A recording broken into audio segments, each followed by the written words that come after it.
Welcome to our channel. Today we how to connect Stripe to WooCommerce, complete guide step by step clearly. To connect Stripe to WooCommerce, start by logging into your WordPress dashboard. Navigate to the plugins section on the left sidebar. Click on Add New to search for new plugins. In the search bar, type in WooCommerce Stripe Payment Gateway. Locate the plugin and click on Install Now. Once the installation is complete, click on Activate. After activation, go to WooCommerce in the sidebar and select Settings.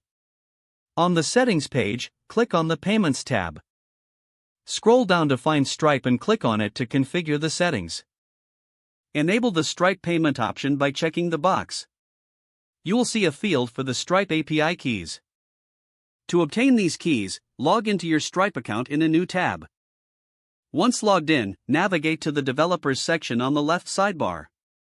Select API keys from the drop-down.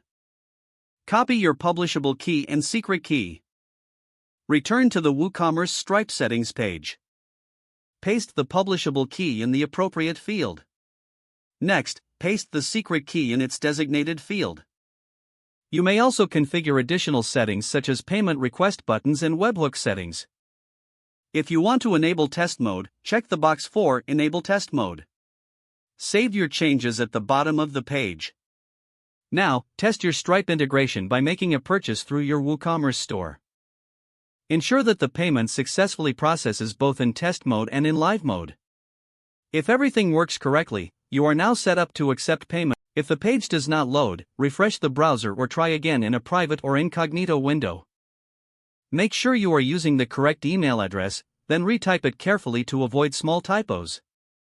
If your password is not accepted, use the reset option and create a new strong password you can remember. Check your spam folder for verification or security emails, then complete any requested confirmation steps. Enable two-factor authentication if available to improve account security and reduce unauthorized access risk. After signing in, review your profile details so your contact information and settings are accurate and current. Don't forget to like this video and subscribe to our channel for more step-by-step tech guides.